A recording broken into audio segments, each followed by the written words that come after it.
la connaissez forcément. Elle peut être blanche, blonde, dorée, ambrée, brune ou noire, acide ou houblonnée, pétillante et mousseuse. La bière.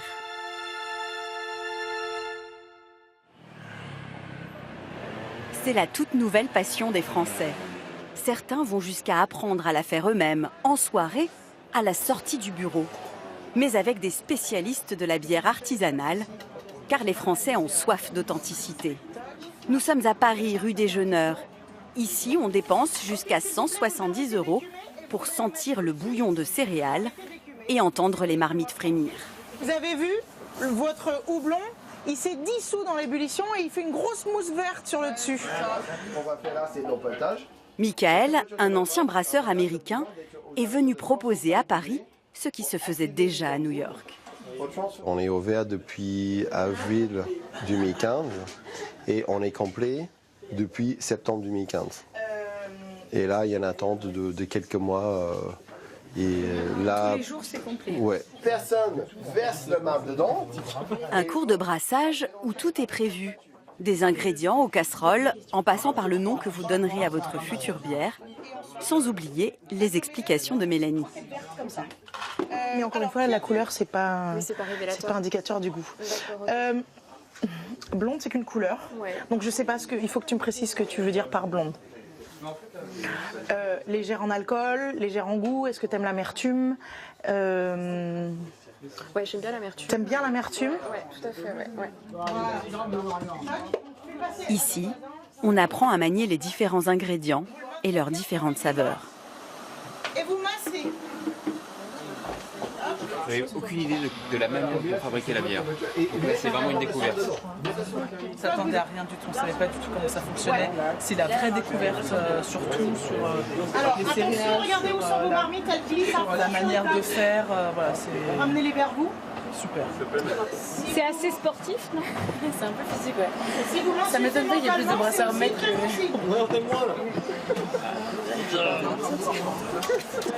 Ah ouais, là, il faut être costaud quand même.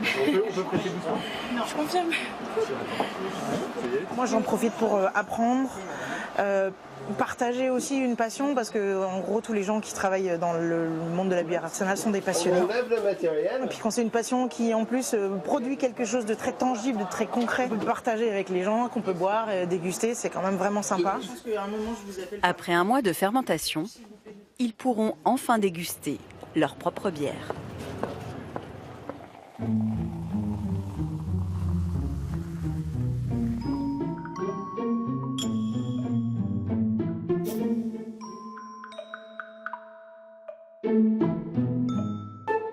Prenez des céréales. En France, on privilégie l'orge. Faites-les germer puis torréfier. Elles deviennent alors du malt. Versez le malt dans une eau en ébullition. Après plusieurs heures, il devient un mou. Filtrez le mou pour libérer les sucres et obtenir un brassin.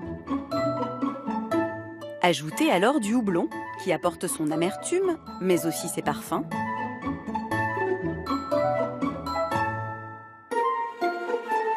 Enfin, versez de la levure dans votre cuve refroidie.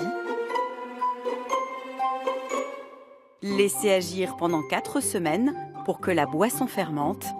Vous pouvez alors boire votre bière avec modération. Dans les supermarchés, les bières industrielles vampirisent les rayons. Le choix est difficile pour le consommateur qui se retrouve face à des étiquettes qui manquent d'informations.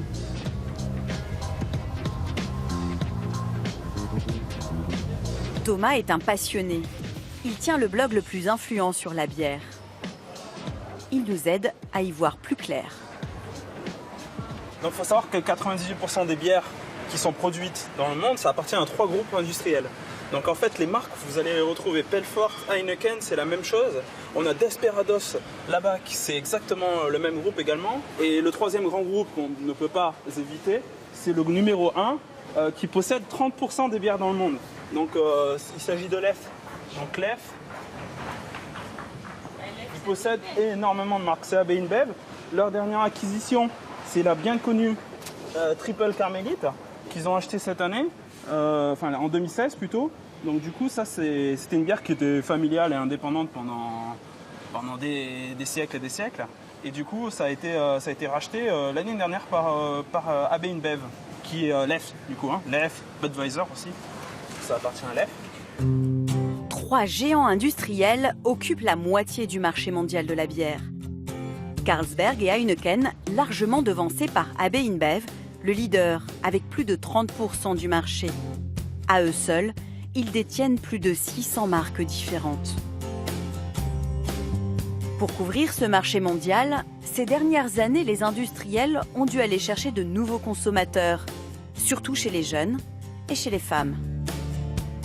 On a toutes les bières, on va dire, où finalement l'approche elle est plus sur plaire à des non-initiés ou des gens qui n'apprécient pas spécialement la bière à l'origine. Donc on joue vachement sur quelque chose de très graphique, un peu jeunes on va dire. Et puis après on a des bières qui sont un peu aseptisées on va dire, qui sont aseptisées par le goût parce que du coup on va rajouter un peu de sucre, on va rajouter des éléments qui vont permettre de cacher un peu le goût de la bière pour pouvoir le faire apprécier à un plus grand nombre de personnes.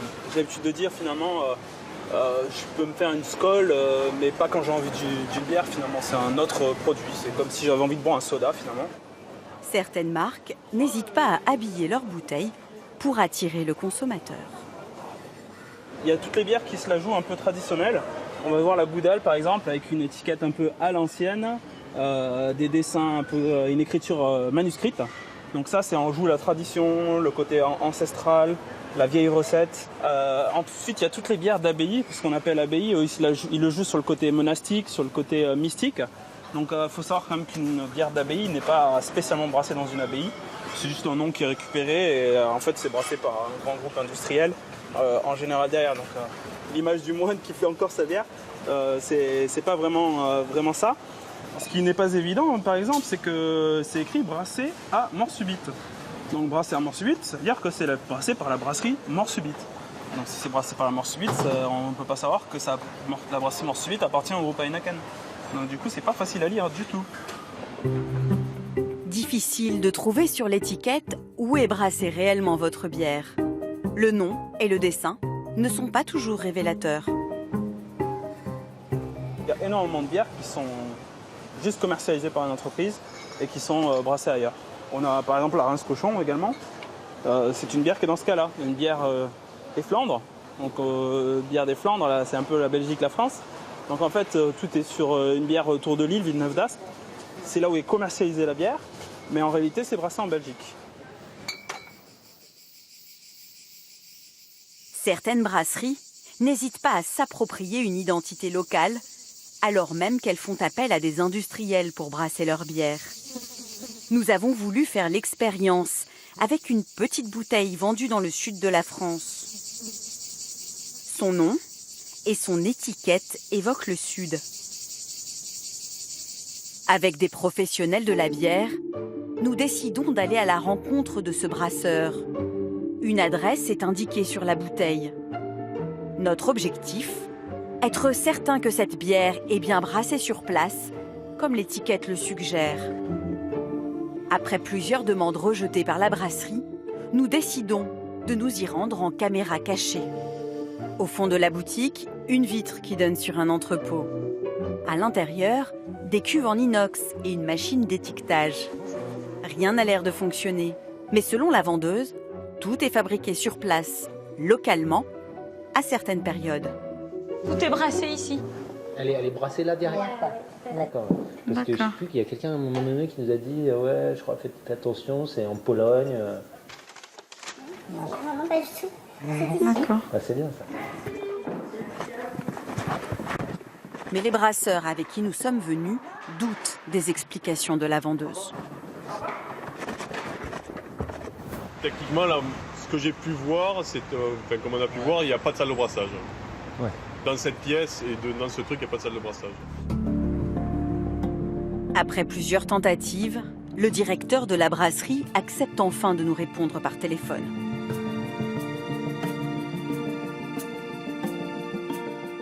Vous pouvez me dire si au moins elle était brassée sur place ou pas?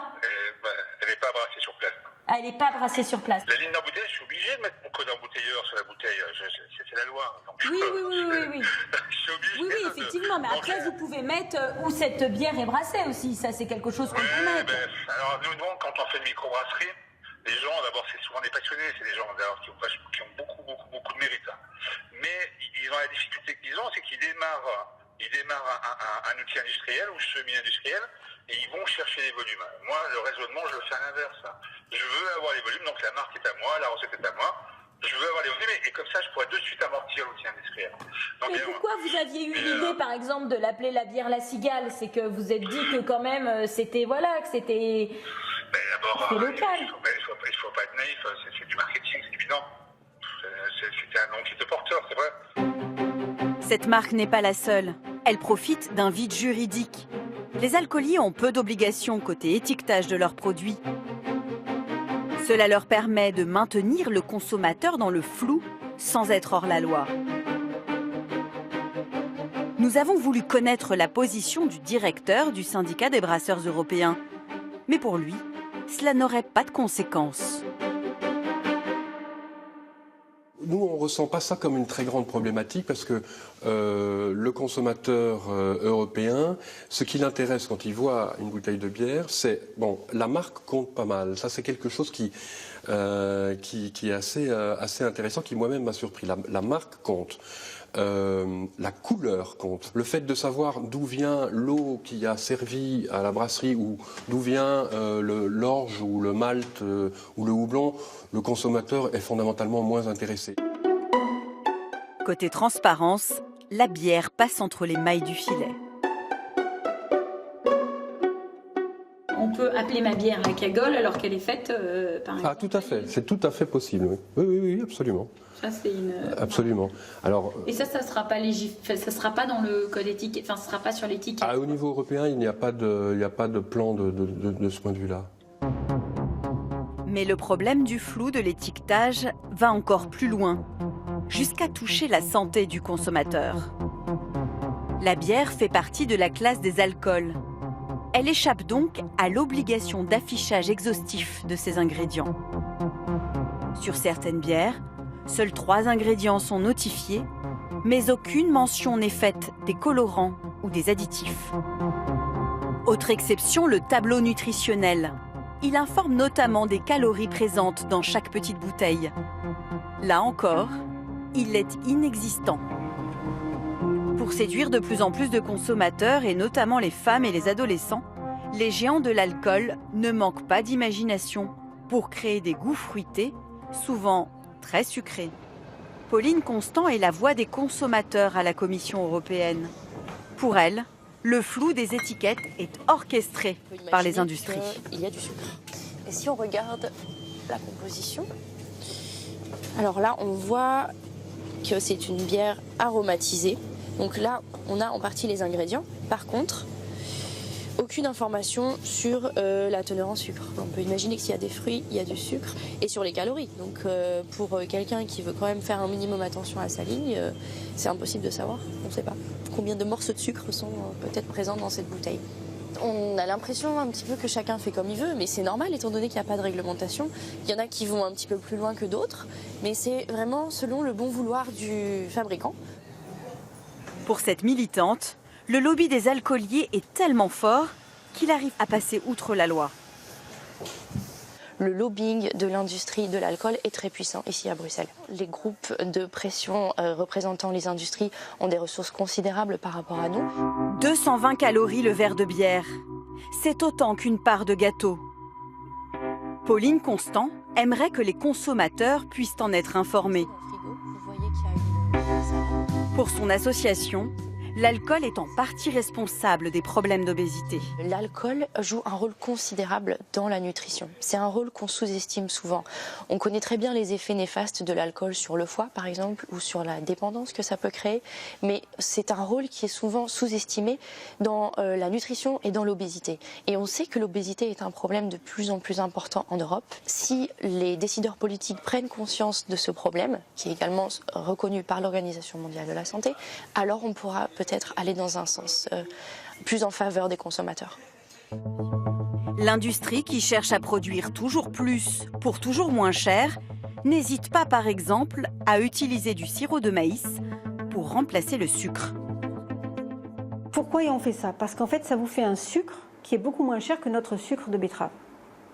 Et ça vous fait, en fait, par exemple dans le cas de la bière, ça permet de nourrir les levures pour pas cher. Et en plus, comme les sucres sont libres dans la solution, vos levures, elles se développent très vite. Donc ça vous permet de faire une bière très rapidement et avec un produit de base qui est très peu cher. Donc ça permet de faire de la bière bon marché et rapidement. Les techniques de brassage de la bière varient également. La plupart des bières dites artisanales ne sont pas pasteurisées. Autre particularité, l'aptitude des brasseurs artisanaux à innover dans le choix des céréales, des houblons, des levures, des parfums ou des méthodes de vieillissement. C'est le cas de Benoît Ritzenthaler qui a choisi le local, la tradition et le bio. J'ai réglé le broyage.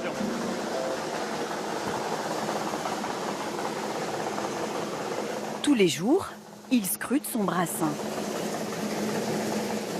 Je peux aller un peu plus vite avec la pompe. C'est trop broyé? Ouais, c'est trop broyé. On va faire de la pâte comme la semaine dernière.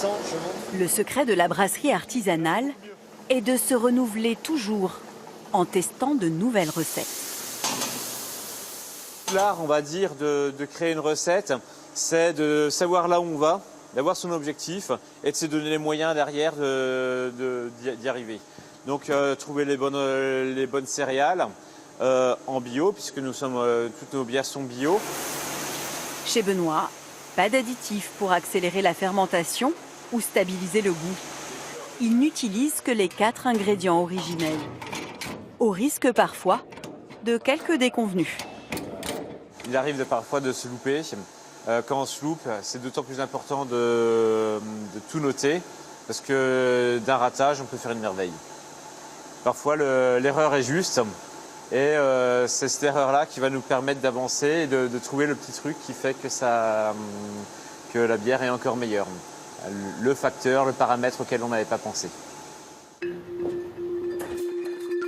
Cette brasserie vend l'équivalent de 450 000 bouteilles par an, soit 10 000 fois moins qu'Heineken. C'est le prix à payer pour proposer de bons produits à ses consommateurs. Un modèle qui favorise une dynamique économique locale vertueuse. Car pour Benoît, être bio, c'est aussi et surtout faire travailler les agriculteurs de sa région. Mettre un petit macaron bio, pour moi, c'est pas juste essayer de vendre un peu plus cher ma bière, ce qui serait faux d'ailleurs, parce que je ne la vends pas plus cher qu'une autre. C'est pas juste faire de l'image, du greenwashing. Pour moi, c'est vraiment important. C'est quelque chose qui devrait être normal pour tout le monde. La brasserie artisanale, un géant aux pieds d'argile, qui repose sur la motivation et la bonne volonté de toute une chaîne humaine. Ce matin, Benoît a rendez-vous avec un nouveau fournisseur dans une malterie. Salut Guillaume. Comment ça, Benoît? Ça va? Donc là, la germination Et au bout. est au bout. Oui, il y a plusieurs radicelles là. Donc là, voilà, tu peux le voir, les racines sont sorties. Ouais. À l'intérieur du grain, on voit quelques-uns. Il est plus en avance, par exemple, le germe est sorti. La France est le premier exportateur mondial de malt, produit de manière industrielle. Mais Guillaume Bourdon a fait un choix très différent. Il s'est tourné vers le bio il y a 3 ans.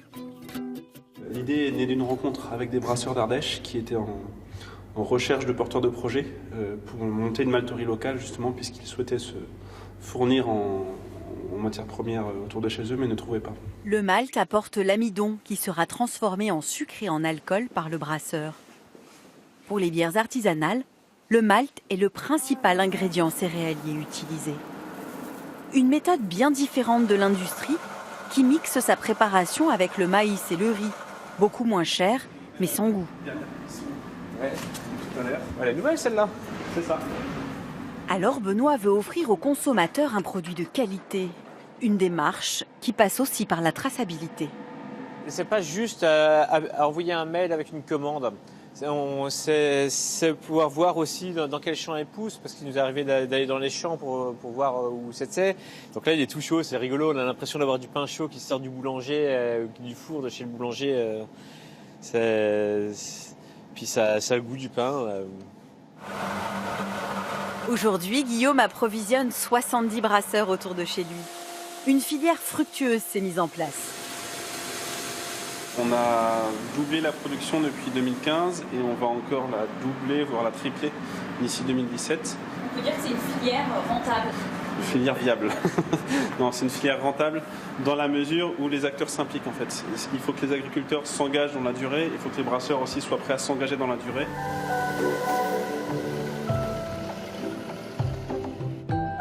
Mais l'ingrédient clé qui fait le goût et la saveur de la bière, c'est le houblon. Pour obtenir la meilleure bière, les brasseurs artisanaux utilisent jusqu'à 6 à 7 fois plus de houblon que l'industrie, qui se contente trop souvent d'extraits de cette plante. Un ingrédient fragile que les agriculteurs français avaient cessé de produire, faute de rentabilité.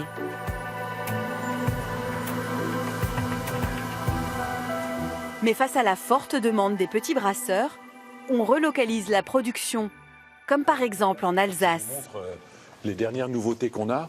Vous voyez, le magasin est approvisionné correctement, même si sur certaines variétés, on a quelques tensions. Le Mistral, je crois. Le houblon est une denrée précieuse pour la fabrication artisanale. Les brasseurs se l'arrachent. Agathe Blaise est fidèle au rendez-vous. Ce matin, elle vient faire sa commande dans la plus grosse coopérative française. Et c'est Antoine Vuchner, le directeur, qui la reçoit.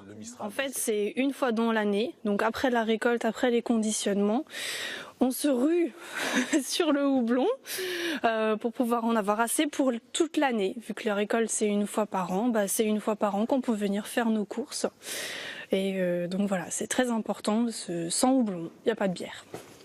Donc voici des pellettes. Ce que je vous engage, c'est vraiment à les sentir. Il n'y a aucun souci. Sentez cet arôme. Ah oui, super. Très beau goût. En termes d'arôme, même moi, avec le sac ouvert, je sens cet arôme. Alors en fait, il sent beaucoup un côté floral. Moi, je ressens ce côté floral. Et donc, je pense que dans une blanche ou même dans une blonde assez légère, on va dire, il va être très très bon. Ça va donner un bon goût de fleurs, de rose, de litchi. Ça va être sympa. Voilà, on va voir, on va brasser, on va goûter. Grâce à la grande variété de houblon, les bières vont pouvoir multiplier leur goût et se décliner par milliers pour séduire les amateurs. Une denrée rare qui pourrait bien disparaître si l'explosion des brasseries artisanales continue. Le monde de la microbrasserie a poussé l'utilisation du cône jusqu'à 600, 800, voire même peut-être 1 kg par hectolitre. Et c'est ce qui aujourd'hui fait un peu cette pénurie sur le marché, parce que la demande de la microbrasserie elle-même croissante fait que cette demande globale est importante et pourrait amener des pénuries sur certaines variétés. Face au succès des microbrasseries, les industriels réagissent. Comme ils l'ont fait dans les années 50, ils rachètent une à une les brasseries artisanales qui cartonnent. Pour séduire les brasseurs, les grands groupes n'hésitent pas à proposer des dizaines de millions d'euros et font miroiter une distribution mondiale ainsi qu'une matière première bon marché. Une méthode qui s'avère efficace.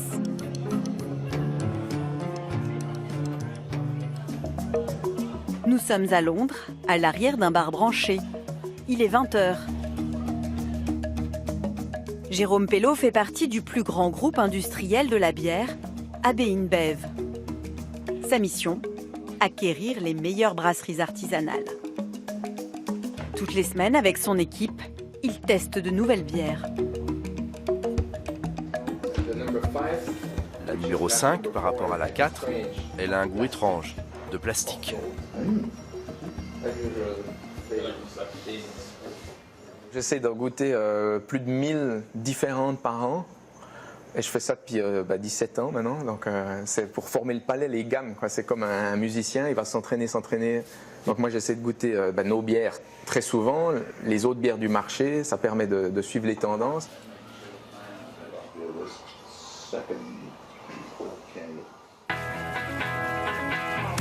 La tendance, Jérôme Pello la cherche continuellement.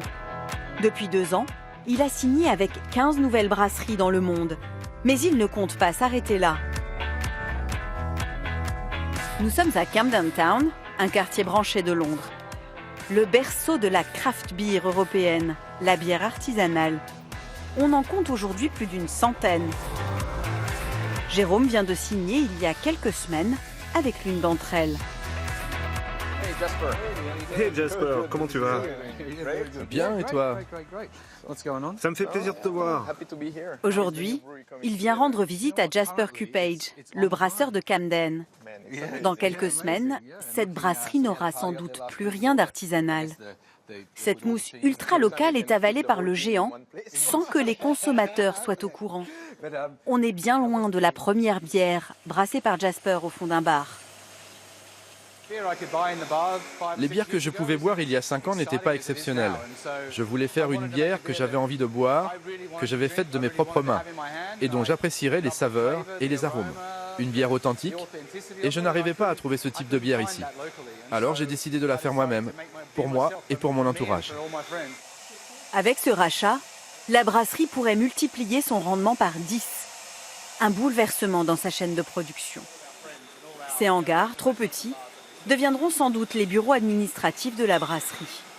La bière, elle, sera fabriquée autre part. Mon rêve, c'était de continuer à faire grandir Camden Town, Camden Health en particulier, comme bière, à l'international. Et c'est quelque chose de très compliqué, évidemment, mais c'est quelque chose où nous, on a l'habitude de le faire. Et c'est là qu'en partenariat, on travaille ensemble pour pouvoir amener Camden Health à plus de consommateurs. On a toujours eu l'envie de devenir gros. Et on se doit de faire partie du portefeuille d'une multinationale. Et quand on a fait cette rencontre avec AB InBev, j'étais sûr que ça allait être une rencontre fructueuse. Ils ont les techniques et les hommes. Une acquisition à plusieurs millions de dollars. Que deviendra cette mousse tant aimée des Londoniens? Jasper pourra-t-il encore promettre à ses consommateurs fans de ce goût la même qualité? Sera-t-il toujours indépendant? Autant de questions auxquelles il tente de répondre. On est en train de devenir plus gros et on veut devenir encore plus gros. Mais on continue de penser petit. Je pense que nos clients nous comprennent. Et vous savez quoi? Nous sommes meilleurs de jour en jour. On séduit de nouveaux consommateurs, de nouveaux adeptes de Camden. On peut perdre des clients au passage, mais je vous garantis que la majorité des gens sont contents de notre travail, de ce que nous faisons. Les gens nous perçoivent de la même manière qu'il y a 3 ou 4 mois. Pour le moment, avec Jérôme, ils préfèrent évoquer l'événement qui scelle leur partenariat. Tu sais, c'était fantastique. J'avais sorti une grosse bouteille de 2016 qu'on a lancée en l'air et puis elle s'est explosée sur le sol. Non, vraiment? Et c'était parti. On va recevoir notre nouvel équipement ce lundi. Alors rendez-vous le 27 avril 2017. C'est noté dans mon agenda. Dans le tien aussi? Oui, dans le mien aussi. En Belgique, certains producteurs refusent d'abandonner leur fabrication artisanale, car ils pensent que céder aux sirènes de l'industrie, c'est aussi renoncer à leurs recettes 100% traditionnelles.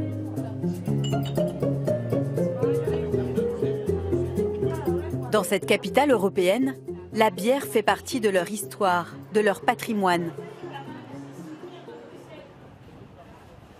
La brasserie Cantillon est une institution. Elle a été fondée en 1900 par l'arrière-grand-père de Jean-Pierre Cantillon. Ici, on fabrique une bière spéciale. Voilà. Le mou. Appelée la lambic, la plus vieille au monde. Voilà, ici on va aller voir le bac refroidissoir qui est probablement la pièce la plus importante et la plus emblématique de la brasserie. Nous sommes bien loin des bières industrielles, produites à la chaîne. Le secret de cette bière vivante, elle est issue d'une fermentation naturelle via des levures sauvages, les bactéries contenues dans l'air. En fait, le secret de Cantillon, il est là. Si demain on doit bouger la brasserie, même en face, on ne ferait probablement plus la même bière. Et donc, durant la nuit, il va se charger avec des levures, des bactéries, qui plus tard vont pouvoir faire démarrer cette fermentation de façon tout à fait naturelle. Fermentation que l'on ne contrôlera pas. Donc on ne sait même pas exactement quand le mou va démarrer sa fermentation. Fermentation qui ne va pas prendre quelques semaines, mais plusieurs années. Et le goût de notre bière sera à chaque fois légèrement différent. Cette brasserie familiale ne cherche pas la stabilité du goût, comme les industriels, mais bien la qualité d'un produit naturel. Elle aurait pu être rachetée plusieurs fois par les grands groupes grâce à sa popularité et à sa rareté.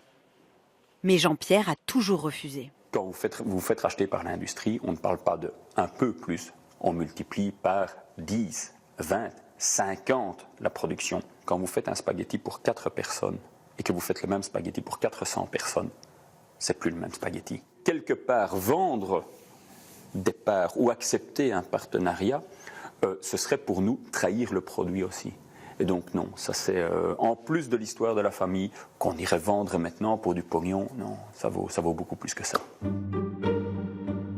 Depuis quelques années, le réchauffement climatique les guette.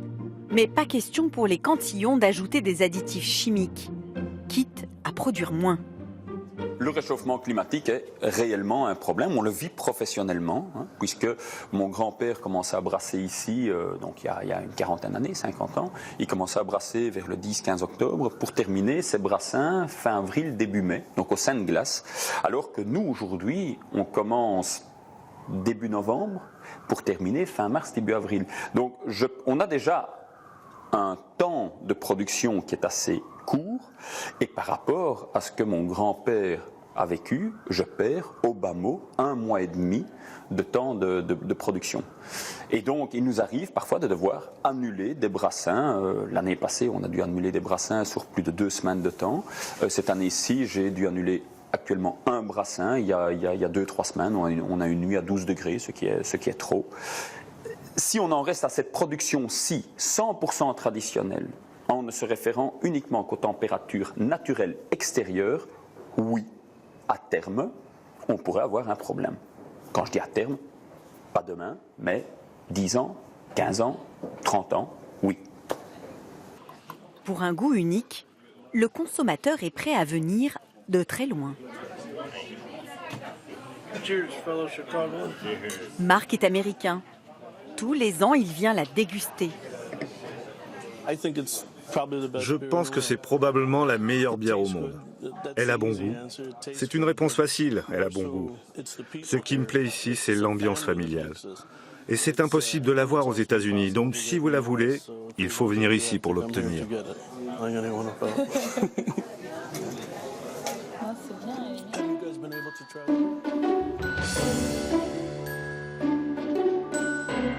Une bière artisanale a tout d'un produit gastronomique. Un nouveau marché à conquérir. Se développer, c'est aussi s'inviter aux tables des grands restaurants. Même dans cet établissement, réputé pour sa culture de la bonne gastronomie et du bon vin. Les chefs ont une culture vin et là c'est un challenge énorme parce que quand on rentre dans un restaurant comme ça où il y a cette recherche et cet amour du vin, il y a une non-connaissance, je dirais, une non-culture de la bière. Donc là il y a énormément de choses à découvrir et ils vont expérimenter des choses sympathiques. Elisabeth Pierre est zytologue, une sommelière qui fait revivre la bière artisanale. Bonjour Caroline. Ça va ? Car si la bière a renoué avec le succès, ce n'est pas une évidence pour les grands chefs.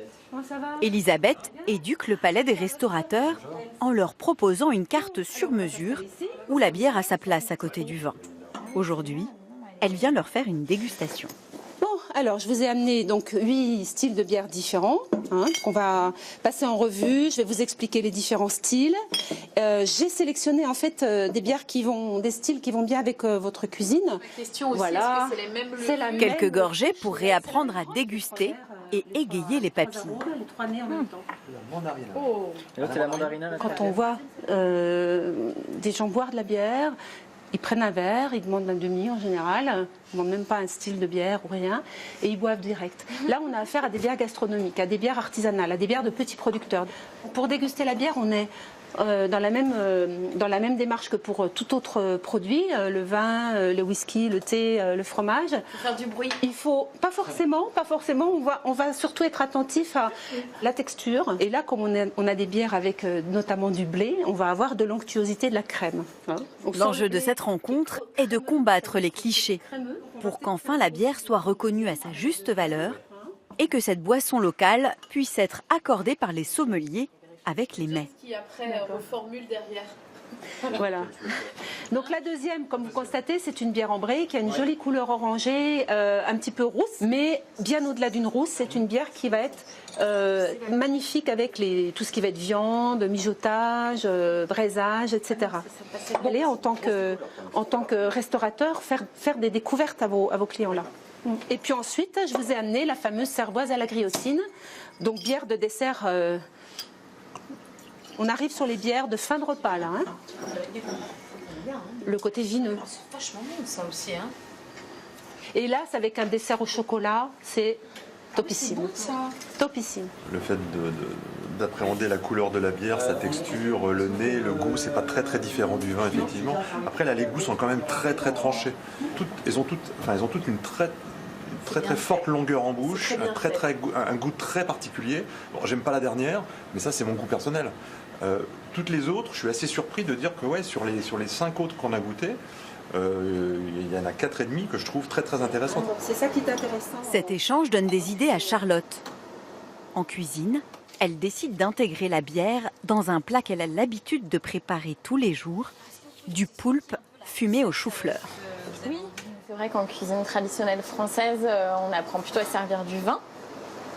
Mais c'est vrai que ça se développe de plus en plus. Depuis quelques années, il y a énormément de microbrasseries qui s'ouvrent et beaucoup de gens se tournent vers la bière.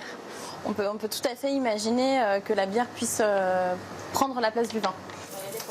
De la bière pour avoir de nouveaux arômes. Ça caramélise et puis ça va apporter ce côté torréfié. Charlotte fait le pari que cette boisson accompagnera ses nouvelles créations. Ça commence par là, la cuisine torréfiée. Déjà en couleur, c'est un beau contraste et en goût. Juste des petites tranches de chou-fleur, tout simplement avec une jolie huile d'olive et un peu de fleur de sel. Et en toute fin, on va évidemment pas perdre le bon jus qu'on a eu lors du déglaçage. Et on va la rajouter sur l'assiette. Avec le déglaçage, voilà.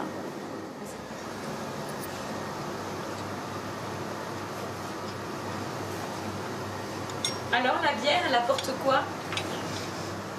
La bière, elle apporte une amertume qu'on n'a pas d'habitude.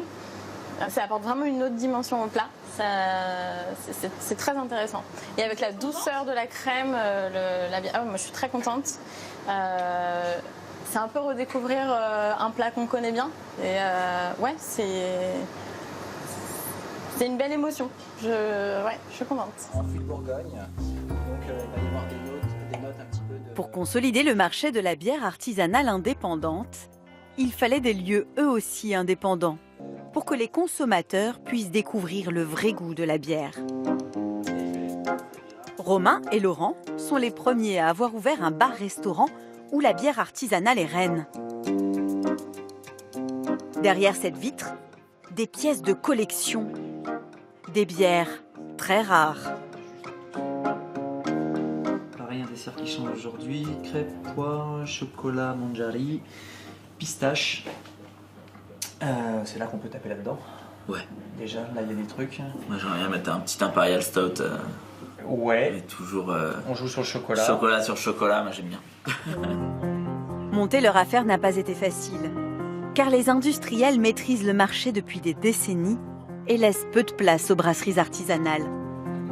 En France, quand un établissement ouvre ses portes, les grands groupes proposent leurs services. Les industriels ont la possibilité de financer le projet en signant des contrats d'exclusivité, les contrats brasseurs. Ils octroient des prêts jusqu'à 130 000 €. Ils jouent en fait le rôle d'une banque. Mais en contrepartie, le bar doit servir à ses clients exclusivement les bières des industriels. Romain et Laurent, eux, ont préféré payer le prix de l'indépendance. On va devoir trouver le financement nous-mêmes, donc par des banques notamment, qui n'ont pas l'habitude de voir arriver notre profil de commerçants, qui normalement passent par notre biais. Du coup, c'est pas habituel pour elles. On doit demander du coup plus d'argent parce qu'il faut financer plus de choses. Ça aurait été plus facile de signer avec France Boisson, par exemple, un gros distributeur. Ça aurait été plus facile, mais ça aurait été impossible de faire ce qu'on veut faire. Ça aurait été plus facile pour ouvrir un bar. Par contre, pour faire ce qu'on voulait faire comme type de bar, c'était antinomique. C'était pas possible. Il fallait qu'on ait notre indépendance pour justement aller chercher les brasseurs avec lesquels on voulait travailler. Faire travailler les vrais artisans, c'est l'engagement des trublions du goût. À Paris, c'est dans les coulisses de la brasserie de Lettres qu'ils font connaissance avec leurs nouveaux produits. C'est bon, mais c'est chaud. Il y en a. Le restaurant La Fine Mousse redonne espoir à Édouard qui milite pour garder son indépendance. Les gros distributeurs souvent vendent leur bière industrielle très chère parce qu'ils cachent des prêts à l'intérieur. Ils font office de prêt bancaire, donc du coup eux ils doivent gagner leur argent, voilà, c'est normal. Et du coup ils cachent le prix de leur prêt dans le coût de la bière. Sachant que dans l'absolu, dans l'industrie, on va payer beaucoup plus cher toute la logistique et la pub. C'est-à-dire le fait de vouloir vendre cette bière-là, alors qu'ici, nous, le budget de pub, il n'existe pratiquement pas. Nous, c'est le produit. Le budget pub est de plus en plus gros si tu veux faire passer un produit pour ce qu'il n'est pas. Donc du coup, ils ont besoin de gros budgets. Ils ont besoin d'énormes budgets. Nous, voilà, goûte, ça te plaît, cool. Et c'est vendu, quoi. Les résistants du goût ont fort à faire face à la puissance des lobbies qui ne s'arrêtent pas au contrat brasseur. L'industrie de la bière s'appuie aussi sur sa puissance financière pour étouffer le marché. Elle dépense chaque année plus de 460 millions d'euros, rien que pour la publicité. Ces campagnes d'affichage offensives ne suffisent plus aux lobbies, qui n'hésitent pas à réinterpréter la loi Évin. Franck Leca est juriste pour une association de prévention contre l'addiction. Son travail, faire que la loi qui protège le consommateur soit respectée. Au fil des années, quand même, au fil de ces 26 années, on a dans la loi Évin un élément qui parle du parrainage. Toute opération de parrainage est interdite lorsqu'elle a pour objet ou pour effet la propagande ou la publicité directe ou indirecte. Capable de mettre le pied sur le ballon, les marques s'organisent en faisant de la publicité déguisée. Une publicité indirecte avec des marques alibi. En toile de fond, un logo qui fait penser à une marque de bière bien connue, mais avec un nom de substitution. L'association a décidé de porter plainte.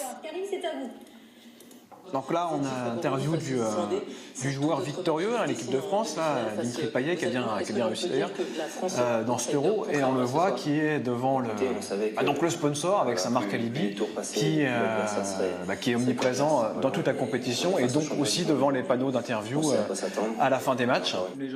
Si cette pratique est totalement interdite, elle est peu condamnée en France. Les sanctions ne sont pas non plus extrêmes. Puisqu'au mieux, nous, on obtient des sanctions qui sont dans les 30 000, 40 000, 50 000 euros. Qu'est-ce que c'est que 45 000 euros pour un brasseur mondial? C'est un risque, tout petit risque. Donc là, effectivement, pourquoi ils ne prendraient pas ce risque, dans le fond? Les industriels tentent même de rallier la classe politique à leur cause. Une démarche d'autant plus délicate qu'elle concerne un produit alcoolier qui peut nuire gravement à notre santé. Octobre 2012, Lors d'une séance à l'Assemblée nationale, le gouvernement veut augmenter le droit d'accise sur la bière, une taxe de 20 centimes par litre. Sur le prix du pack de bière dans les supermarchés, cessez d'importuner nos compatriotes. Pourquoi pas demain, tant qu'on y est, une taxe sur les cafés, sur les pizzas, sur les raquettes de tennis, sur les patins à roulettes? Je crois Immédiatement, certains députés montent au créneau pour empêcher que la loi ne soit votée. De droite comme de gauche, ils invoquent les arguments les plus surprenants. Monsieur le Président, par cet article 23, Benjamin Franklin affirmait « La bière est la preuve vivante que Dieu nous aime et veut que nous soyons heureux ». Un petit verre de bière, un début de consommation, c'est aussi un petit moment de bonheur. Citer le général de Gaulle qui disait « Lorsque l'on presse les états-majors de faire des économies, il faut empêcher de les faire sur les haricots du soldat ». Madame Lemorton, députée de Haute-Garonne, présidente de la Commission des affaires sociales, est scandalisée par le discours de ses parlementaires. Vous avez tenu des propos devant des jeunes qui étaient là, des lycéens et des collégiens. C'est insupportable d'entendre ça. C'est pas comme si notre pays n'avait pas 50 000 morts quasiment dus à l'alcool tous les ans, quoi. Ils se rendent pas compte. Ils prennent toujours l'exemple de la personne qui va boire une bière toutes les 3 ou 4 semaines parce qu'elle est avec ses amis. Moi, je suis pas anti-alcool, anti-bière. Je dis bon, ça peut être un moment convivial avec des gens, mais pour autant, il faut prendre conscience que l'addiction commence comme ça. Monsieur Decolle, député du Nord, est un fervent défenseur de la bière. En 2013, il décide d'ouvrir à l'Assemblée nationale un groupe d'études sur la filière brassicole. La bière, c'est la convivialité. Moi qui suis dunkerquois, flamand, qui suis flamand, en Flandre, tous nos plats, tous les plats flamands sont cuisinés à la bière. Ça fait pas. On est presque. Vous savez, moi je fais partie de cette génération. Pour revenir aux générations. Quand on était à l'école primaire, on avait droit à un verre de bière. Et ouais, mais après, c'est vrai que la bière a une connotation quand même qui est sur l'alcool. Donc j'imagine non, que... c'est fini ça. Ah non. Ah oui, même la ministre, même Marisol Touraine m'avait dit les jeunes se saoulent à la bière. C'est faux. C'est faux. Le mythe de la bière comme alcool inoffensif et abordable est malheureusement bel et bien ancré dans l'imaginaire collectif. Pour Philippe, ancien addict, cette boisson cache bien son jeu. La bière, elle est quand même plus acceptée à toute heure. Plutôt que le whisky le matin ou en début d'après-midi, c'est plus difficile à faire accepter. Effectivement, la bière est semble dans les représentations moins stigmatisante et plus facilement acceptable. Mais ce n'est qu'un leurre. Les conséquences sont les mêmes. Et le matin, on a des tremblements, on a les mêmes symptômes de manque, quelle que soit la nature de l'alcool, que ce soit un alcool fort ou de la bière.